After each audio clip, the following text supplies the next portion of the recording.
Hey everyone, it's Dodger here, and I'm with CanterburyEgg for this. We're going to be watching this round of Grand Prix Rome. This is round 2. It's featuring That Damn Pipsqueak versus InfinityChef. Pipsqueak is on a rug tempo deck, basically utilizing the card Find Nothing, which is basically just Shadow of Doubt, and you combo with stuff like Cane Dancer and a suite of counter spells to prevent to keep denying your opponent resources, basically. Whereas Chef is on kind of this 5-color nonsense pile that features a certain infinite combo that we will discuss farther into the match. What's your opinion on this matchup, just to start out, Egg?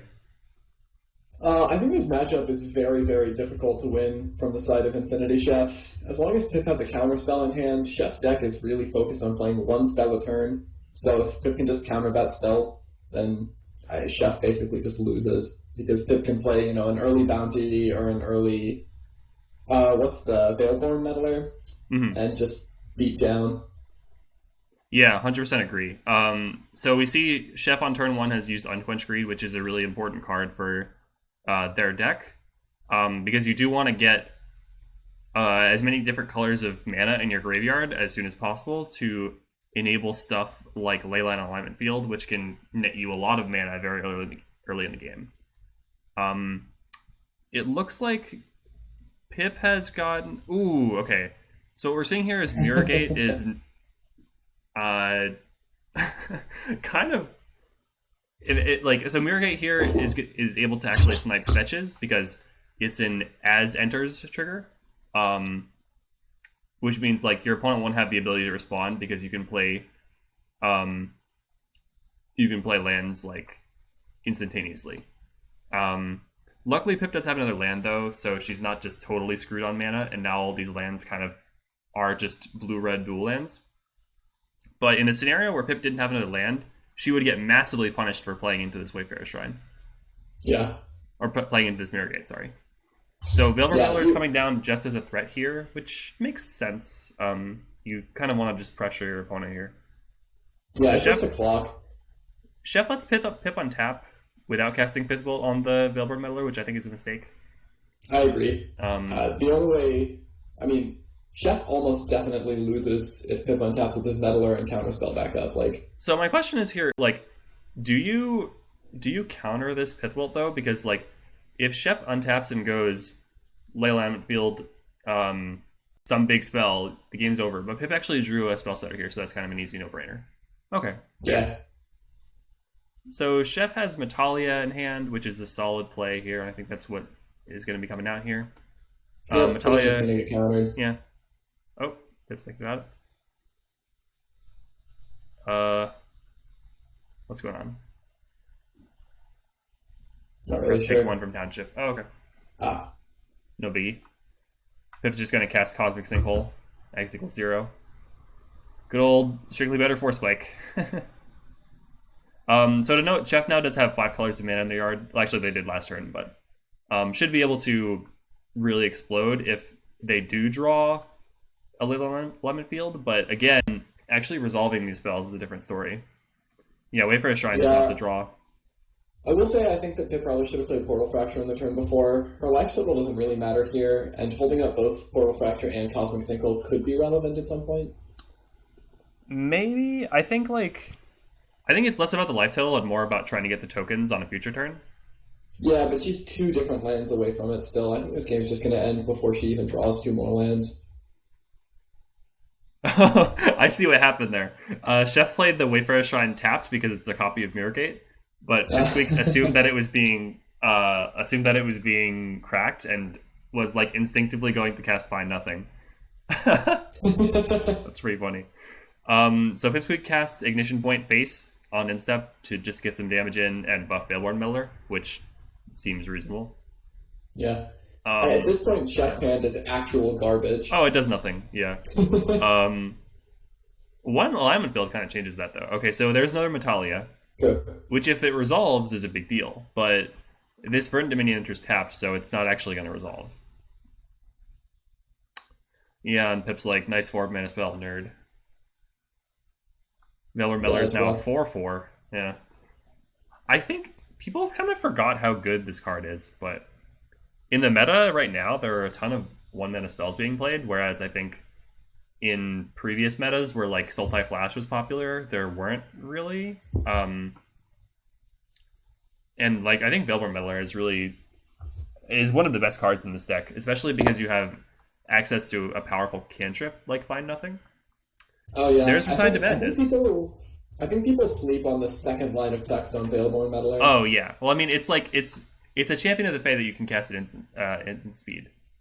Yeah. Oh, but there's the Portal Fracture. Yeah, and that Resigned to Madness would have won the game because it in this deck it's sort of a 1-card combo, and we can explain why after this game's over, I guess. Okay, so there's lethal. Pipsqueak attacks with a 5/5, Void Flare to the face, right off the top. Yeah, watching Chef play multiple spells with one untapped land into multiple Portal Fractures was really painful. I don't think they really had a choice though. Oh yeah, they didn't have a choice at all. It just hurt to watch. Yeah, it hurts to be in that position. The problem with sandbagging against decks like this is that like if you try to play around Cosmic Sinkhole for 1, or like rather with X = 0 converge at 1, the next turn if they have 2 mana, then Cosmic Sinkhole suddenly is a quench, and like it just makes it a lot harder to play around. Sometimes you just have to hope they don't have it and jam your stuff into it, you know? Yeah, for sure. Yeah. Just to describe the infinite combo in Chef's deck really quickly, Chef casts Resigned to Madness, which will mill half their deck, and then they get to get any creature from their graveyard. That's usually going to be Marissa of the Grave Howl. If they milled a Marissa and a Turi, Marissa will bring back the Turi. Turi then goes and finds, with her -X, she -6s, finds a Marissa, and then your 1-of Corvid Heretic, which you hope didn't get milled. But if it did get milled, you can also just find your Marissa, and then Marissa will get back to Corvid Heretic. Actually, no, that doesn't work, right? No, I think you have to not mill it. Yeah, that's sort of awkward. Like, I feel like Chef should be running 2 of these Heretics, but either way, let's say you don't mill the Heretic, then your Marissa one of your Marissas will die to Legend Rule, and then you put the Marissa trigger on the stack, which will be able to get the Marissa that just, died to the Legend Rule, and you can keep doing that forever, while you have Corvid Heretic in play, and your opponent will lose however much life you want. So it's kind of a weird perfect storm of combo nonsense that happened from a bunch of different cards, including 2 different cards that were just added to the format, namely Turi and Marissa. Yeah, and worth mentioning that the goal is to set up so that you can do it off of Leyline Alignment Field on turn 3. Yeah, so like if you Unpunch Greed and discard basically any combination of cards in this deck, you'll have Leyline Alignment Field online on turn 3. And then you can cast your 1-card combo with Resigned to Madness. So I want to be clear here, this is not a deck that I think should stick around in MSEM. I don't think it's particularly good gameplay. And despite the fact that Pipsqueak beat the shit out of it in game 1, I would really rather not this deck become a mainstay of the meta. Yeah, fully agreed. Yeah. And I don't think it's like any one thing in particular here. Like, all of the cards involved here are doing slightly degenerate shit, so we're probably going to have to touch a bunch of different things. Yeah. All right. Anyway, let's get on to game 2. So let's just go ahead and start it now. Yeah. Okay, so we didn't touch much on sideboards. I think really quickly, if I'm Chef, I'm looking to bring in things that can help me play more of a fair game and like ideally lower my mana curve a bit, because Pipsqueak's going to be messing with you a lot. So maybe bring in some stuff like Negate to help your spells get through. Maybe bring in Stand Unassailable to provide yourself some more time. We'll see how this goes. What do you think so about on the subject of lowering your mana curve, Chef's opening hand is horrible. I think keeping this means you just forfeit the match. Like, straight up.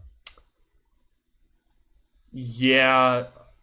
The weird thing is this hand becomes insane if you draw Unquenched Greed. But I think the problem is, like, since you're on the play, you're actually only getting, like, 2 chances to do that. Out of 53 cards in your deck is really not good odds. Yeah. And this hand actually does Stone Cold nothing for many turns unless you draw it out, essentially. So, yeah. I like that Chef fetched on their main phase because there's no reason to voluntarily run into find nothing, and if you know you're not representing anything anyway, then you might as well just fetch on your turn. So props to Chef for that. Pipsqueak has the turn 1 Prodigious Panya. She's also got Cosmic Sinkhole, Portal Fracture, and still the Pandemonium, and Cane Dancer. So Chef is never resolving spells this game.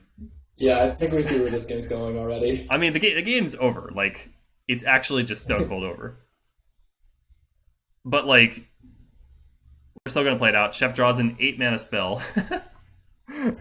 Oh. So that is kind of the. I just realized my card outlet was like not maximized. Okay, so that is kind of the issue with Chef's deck is like sometimes you get hands that just don't do anything, right? Yeah. But it's very much your job to be like, hey, my hand doesn't do anything. Maybe I should mulligan it. Yeah, I think this was the clear mulligan. Yeah. I honestly think it's an indefensible keep. You mean you think it is an indefensible keep? Yes, I think you cannot defend keeping this hand with the spec that you draw an Unquenched Greed. So, okay, so Chef did just draw Imagination Unleashed, which does win the game if it resolves. It's true. But, like, it's not going to resolve, because, well, we know Pip's hand, but, like, even if you're Chef, you can't rely on any one spell resolving in this matchup. I don't feel very good about throwing that out. Sorcery speed. I mean, when are you going to cast it? Pip is never going to tap on her turn. Oh, it's an instant. You can make her tap a little mana on her turn. Oh yeah, it's an instant. Interesting. So, I still don't think that really works because you can't actually like Turi for stuff on your opponent's turn. No, but I think you just send it on their end step and hope that she only has one counter spell and you draw something, or hope that I don't know. Yeah, on your main play seems really maybe if you draw another one, maybe you just do it. So Chef drew another land. They're just going to try to jam the Resigned to Madness here. And it's going to get countered and the game's going to end. I mean, I hope Chef doesn't cast Cosmic War, because that's actually troll. Like, why would you... why would you wipe the board when you could just win the game instead? You know? Yeah, I have to imagine that this is just going to be Resign into Portal Fracture into Concede, or whichever.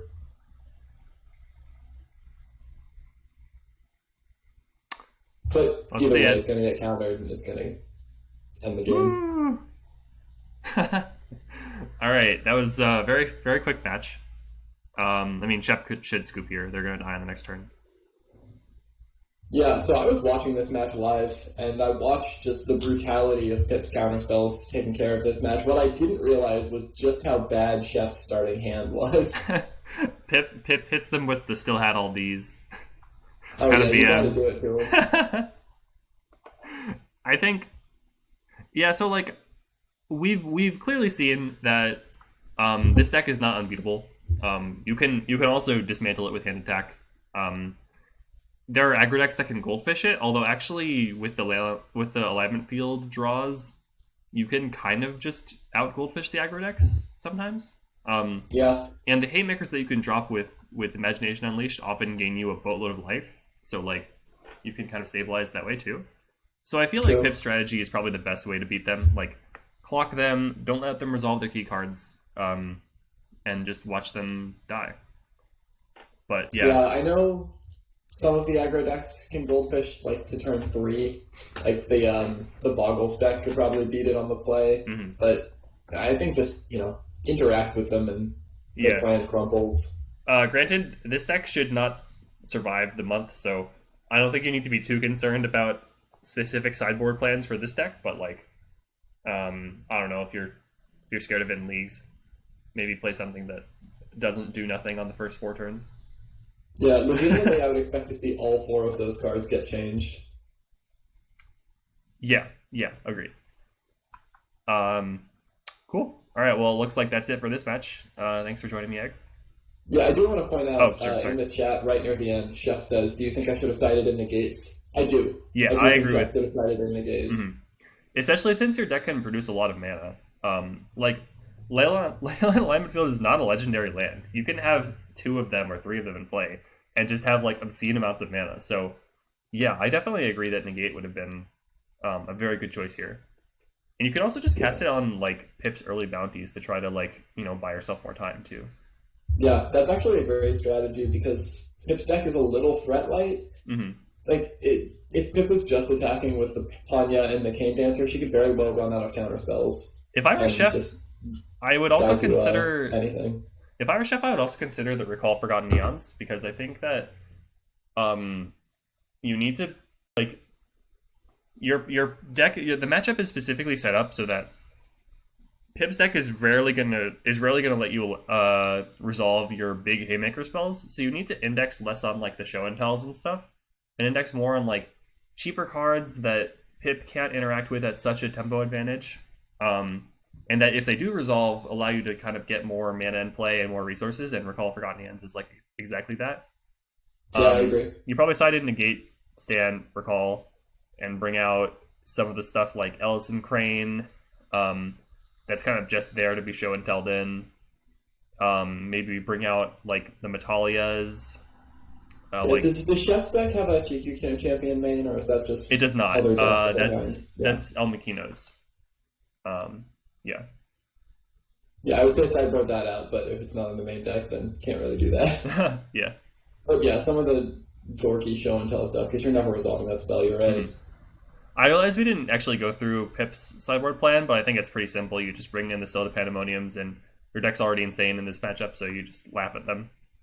Yeah, I mean, you pretty much don't need the sideboard in this matchup if your Pip's deck. The skills make it better, but she didn't need it this game. You could also bring in Spell Stutters instead of like the Tamios, I guess, but it's not that big a deal. Yeah. All right, cool. Well, that'll be it for this match. Thanks for joining me, Egg. See you all next time. Yeah, sounds good.